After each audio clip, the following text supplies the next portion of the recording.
வணக்கம். திசைகளின் 10 மணி செய்திகள். நஜீப் சீராய்வு மனு மீதான வழக்கில் தடை உத்தரவை பெறுவதில் சட்டத்துறை அலுவலகம் தோல்வி. தம்மை வீட்டுக் காவலில் வைப்பதற்கு முன்னாள் பிரதமர் டத்தோஸ்ரீ நஜீப் துன் ரசாக் நடத்தி வரும் சட்டப் போராட்டத்தில் நஜீப்பிற்கு முன்னாள் மாமன்னரால் பிறப்பிக்கப்பட்ட ஓர் அரசாணை உத்தரவு இருப்பதாக கூறப்படுவது தொடர்பில் அதுகுறித்து பொதுமக்கள் கருத்துரைக்கவும் அறிக்கை வெளியிடுவதற்கு தடை விதிக்க கோரி சட்டத்துறை அலுவலகம் மேற்கொண்ட முயற்சி தோல்வியில் முடிந்தது. வழக்கின் மனுதாரரான சட்டத்துறை அலுவலகம் இத்தகைய தடை உத்தரவை பெறுவதற்கு தேவையான கோரிக்கை வரம்பை பூர்த்தி செய்யவில்லை.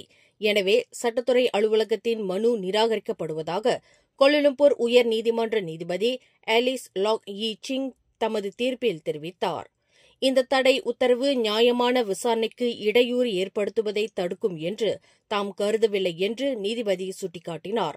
காரணம், நீதிமன்றத்தில் வழக்கு நடைபெறும் பட்சத்தில் அந்த வழக்கு தொடர்பாக யாராவது அவதூறு விளைவிக்கும் தன்மையில் அல்லது அவமதிப்பை ஏற்படுத்தக்கூடிய அறிக்கைகளை வெளியிட்டால் அவற்றை தடுப்பதற்கும் அவர்கள் மீது உரிய நடவடிக்கை எடுப்பதற்கும் பிற சட்டங்கள் உள்ளன. எனவே இதற்காக பிரத்யேகமாக ஒரு தடை உத்தரவை சட்டத்துறை அலுவலகம் பெற வேண்டிய அவசியமில்லை என்று தாம் கருதுவதாக நீதிபதி லாக் யீ சிங் தமது தீர்ப்பில் தெரிவித்தார். வெள்ளத்தினால் கடுமையாக பாதிக்கப்பட்டுள்ள சபாவிற்கு கூடுதல் நிதி ஒதுக்கீடு தேவைப்படுகிறது என்று பிரதமர் டத்தோஸ்ரீ அன்வார் இப்ராஹிம் தெரிவித்தார். இயற்கை சீற்றத்தினால் உயிர் சேதம், பொருள் சேதம், அண்மைய நிலச்சரிவு பாதிப்புகள் முதலியவற்றினால் சபா கடுமையாக பாதிக்கப்பட்டுள்ளது. சபாவிற்கு கூடுதலாக 10 மில்லியன் நிதி ஒதுக்கீடு உட்பட மத்திய அரசாங்கத்தின் அனைத்து கேத்திரங்களும் சபாவிற்கு உதவிட தங்கள் பலத்தை ஒருங்கிணைத்து ஒத்துழைக்குமாறு கேட்டுக் கொள்ளப்பட்டுள்ளதாக பிரதமர் குறிப்பிட்டார். சபாவில் நிலச்சரிவு நிகழ்ந்த பினம்பாங் மற்றும் கோத்தா கினபாலு ஆகியவற்றின் சில பகுதிகளை இன்று நேரடியாக களமிறங்கி பார்வையிட்ட பின்னர் செய்தியாளர்களிடம் பேசுகையில் டத்தோஸ்ரீ அன்வார் மேற்கண்டவாறு கூறினார். பரிக்கத்தான் நேஷனல் கூட்டணியில் மாய்கா இணைவதற்கான சாத்தியக்கூறுகள் குறித்து அதன் தேசிய தலைவர் தான்ஸ்ரீ எஸ்.ஏ. விக்னேஸ்வரனிடம் நேரடியாக விளக்கம் கோரப்படும் என்று பாரிசான் நேஷனல் தலைவர் டத்தோஸ்ரீ அஹமத் ஜாயிட் ஹமிடி தெரிவித்துள்ளார். இதன் தொடர்பில் விரைவில் டான்ஸ்ரீ விக்னேஸ்வரனுடன் தாம் கலந்துரையாட விரும்புவதாக துணை பிரதமருமான அஹமத் ஜாயிட் குறிப்பிட்டார். இன்று கோலாலம்பூரில் மொழி காப்பகமான டேவான் பஹாசா டன் புஸ்தகாவில் கலை களஞ்சிய வெளியீடு மற்றும் மொழிபெயர்ப்பாளர்கள் ஆசிரியர் நியமன நிகழ்வில் கலந்து கொண்ட பின்னர் செய்தியாளர்களிடம் பேசுகையில் அவர் இதனை தெரிவித்தார். பரிக்காத்தானுடன் ஒத்துழைக்க அல்லது சேர மாய்கா திறந்த மனப்பான்மையுடன் இருப்பதாக இதற்கு முன்பு தான்ஸ்ரீ விக்னேஸ்வரன் தமது எண்ண அலைகளை வெளிப்படுத்தியதாக தெரிவிக்கப்பட்டது. ஆனால் அது இன்னும் ஆரம்ப கட்டத்தில் உள்ளது என்றும் தீர்க்கமாக முடிவு செய்யப்படவில்லை என்றும் தான்ஸ்ரீ விக்னேஸ்வரன் தெளிவுபடுத்தியிருந்தார். பாஸ் மற்றும் பிர்சத்து உடனான மாய்காவின் உறவு பழைய வைரிகளான அம்னோ மற்றும் ஜாசேகா இடையிலான உறவைப் போல விரோதமானது அல்ல என்றும் தான்ஸ்ரீ விக்னேஸ்வரன் கூறியதாக மேற்கோள் காட்டப்பட்டது.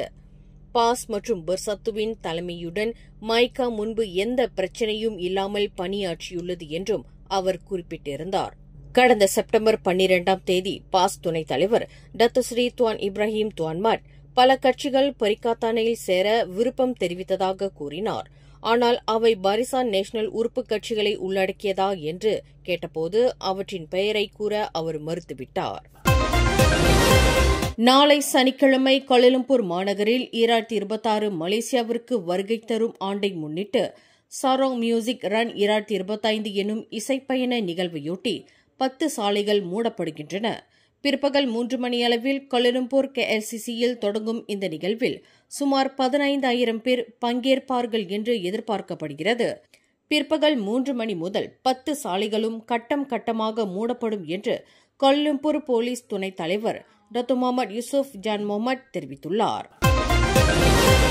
ஜலோர் கமிலாங் கொடியை தனது அகப்பக்கத்தில் குறைபாட்டுடன் வெளியிட்டதற்காக சின்சு சீன நாளிதழுக்கும் போலீஸ் படை தலைவர் வெளியிட்டதாக கூறி தவறான செய்தியை பிரசுரித்ததற்காக சீனார் மலாய் நாளிதழுக்கும் தொடர்பு மற்றும் பல்லுலக ஆணையமான MCMC தலா 1 லட்சம் ரிங்கெட் அபராதம் விதித்திருப்பது அதிகபட்சமானதாகும் என்று மலேசிய ஊடகவியலாளர் மன்றம் வர்ணித்துள்ளது. துல்லியமான செய்தியும் அதன் முக்கியத்துவத்தையும் தேசிய சின்னங்களை மதிக்க வேண்டியதன் அவசியத்தையும் தாங்கள் வலியுறுத்திய போதிலும் இரு நாளிதழ்களும் விதிக்கப்பட்ட அபராத தொகை அவை புரிந்த குற்றத்தன்மைக்கு நிகராக இல்லை, தலா 1 லட்சம் ரிங்கிட் என்பது அதிகபட்சமானது என்று அது குறிப்பிட்டுள்ளது. இதுபோன்ற அதிகப்படியான அபராதங்கள் அச்சத்தின் சூழலை உருவாக்கி பத்திரிகையாளர்கள் மற்றும் ஆசிரியர்களிடையே அதிகப்படியான சுய தணிக்கைக்கு வழிவகுக்கும் என்று மலேசிய ஊடகவியலாளர் மன்றம் ஓர் அறிக்கையில் இன்று தெரிவித்துள்ளது. போலீஸ் சோதனையிலிருந்து தப்பிக்க முயற்சி செய்த 3 ஆடவர்கள் 5 ரோந்து போலீஸ் கார்கள் மூலம் விரட்டிச் சென்று வளைத்து பிடிக்கப்பட்டனர். அந்த மூவரும் கில்லான் பண்டார் சந்தோசாவில் வளைத்து பிடிக்கப்பட்டதாக தென்கில்லான் மாவட்ட போலீஸ் தலைவர் ஏசிபி ரம்லி காசா தெரிவித்தார். அந்த மூவரும் பயணித்த கருப்பு நிற புரோட்டோன் வாஜா கார் நேற்றிரவு 11:15 மணியளவில் கில்லான் ஜாலான் கொபூனில் சந்தேகத்திற்கு இடமாக சென்று கொண்டிருந்த வேளையில் அதனை தடுத்து நிறுத்த ரோந்து போலீசார் முயற்சித்தனர். எனினும் அவர்கள் தங்கள் காரை நிறுத்துவது போல் பாவனை செய்து பின்னர் மின்னல் வேகத்தில் அப்பகுதியிலிருந்து தப்பிவிட்டனர். அந்த மூவரை தேடும் பணியில் 5 ரோந்து போலீஸ் கார்கள் ஈடுபட்டிருந்த வேளையில் அவர்கள் பின்னர் பண்டார் சந்தோசா லோரோங் டத்து யூசுப் ஷா பண்டார் என்ற இடத்தில் பிடிபட்டதாக ஏசிபி ரம்லி காசா தெரிவித்தார். அவர்களின் காரை சோதனையிட்டதில் நீண்ட வெட்டுக்கத்தி, கையுறைகள் முதலிய பொருட்களை போலீசார் பறிமுதல் செய்ததாக அவர் மேலும் கூறினார். ஜேகேஆர் எனப்படும் பொதுப்பணி இலாகாவினால் கண்காணிக்கப்பட்டு வரும் நாடு முழுவதும் உள்ள மொத்தம் 34,400 மலைசாரல்களில் 1097 மலைசாரல்கள் ஆபத்து நிறைந்தவை என்று அடையாளம் காணப்பட்டுள்ளன.